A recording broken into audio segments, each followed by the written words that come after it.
wengi tunajua Black Panther. Marvel wametoa update kuwa atakayeigiza Black Panther kwenye Avengers Doomsday hata kuwa tena Letitia ambaye tumemzoea alikuwa baada ya Chadwick Boseman kaka yake. Sasa saizi ataigiza Damson Idris. Na wengi mnamjua sana ambaye ameigiza Snowfall, series ya Snowfall.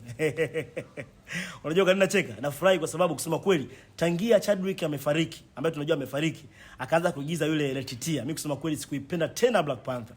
Lakini angalau wameweka Damson Idris aigize hii movie au atakuwa character wa Black Panther kwenye Avengers Doomsday. Kwa hiyo kidogo moyo wangu umefly.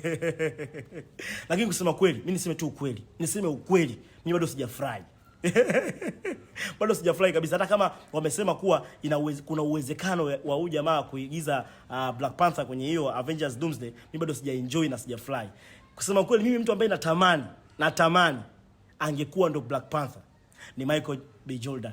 Kusema ukweli, yani Michael B. Jordan ndo mtu ambaye natamani angekuwa Black Panther. Yani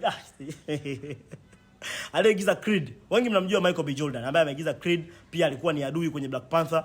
Mnamkumbuka yule jamaa yani natamani ndo angeingiza Black Panther. Yani jamaa ni noma, yani jamaa ana character zote kabisa za kuwa Black Panther. Sema ndo hivyo tu anamtenga sijui kwa nini, lakini mimi natamani ndo angekuwa Black Panther. By the way, ndo hivyo. Huyu Damson Idris ndo atakuwa mwigizaji character wa, inasemekana hivyo, atakuwa ni character wa Avengers Doomsday ambayo inatoka mwezi wa 12 mwaka huu. Lakini tutafanyaje? Wewe unahisi unatamani nani angekuwa Black Panther? Wewe unatamani nani? Nikisema kweli Michael B. Jordan.